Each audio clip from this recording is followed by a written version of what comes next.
So the lead character in our story is Nasruddin Hoja.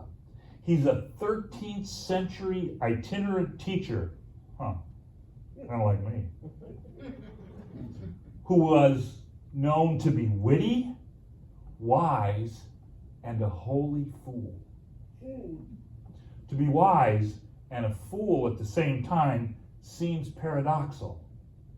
The Apostle Paul sheds light on this as he writes in his first letter to the Corinthians, "Let no man deceive himself. If any man among you seems to be wise in this world, let him become a fool. For he may be wise. The wisdom of this world is foolishness with God." And we're about to see that play out in this story. So here's the story of the woodchopper and his companion. Once upon a time, long ago and far away, there was a woodchopper. Now, the woodchopper made his living by, this isn't rocket science, chopping wood. And he chopped the wood, and he put it on a cart, and then he drove his cart into town to sell the wood. Simple stuff. With the woodchopper was his companion. Here's where the story gets interesting. See, now the woodchopper was a hard-working guy, so he had big muscles. And he would swing that axe and bring it down on the wood, and it would shatter. Every time he would bring the axe down on the wood, the companion would go, "Ugh," which made no sense at all. No sense at all. He sat on the cart, and when the axe came down, he would go, "Ugh."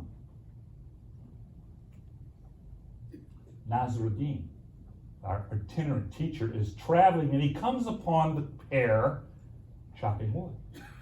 And he watches this, and he speaks to the companion. And he said, "I notice every time the woodchopper does the work, you go, 'Ugh.' What are you doing?"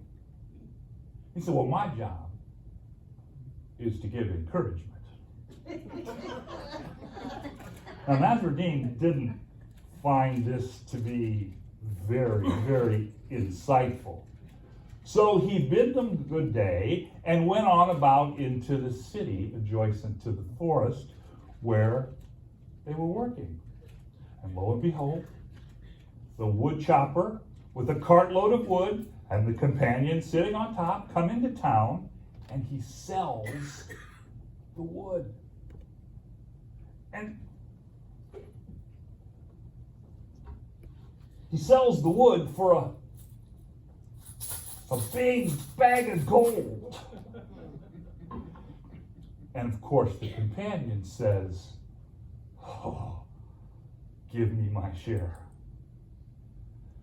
A woodchopper doesn't see a need to do that, but he sees Nasruddin and says, "Teacher, come and tell us, what are we to do?" And so Nasruddin calls to a merchant and says, "Bring me a silver counting tray." And he takes the bag of gold, he holds it high up. The companion's eyes are getting bigger and bigger and bigger. And all of a sudden, he turns the gold out on the tray. And he looks at the companion and said, "Did you see that?" "Yes." "Did you hear that?" "Yes, I heard it." "No, did you really hear that?" He said, "Yes, I heard it very, very clearly." And Nasruddin looked at him and said, "Then you have been paid. You gave noise and you got noise in return."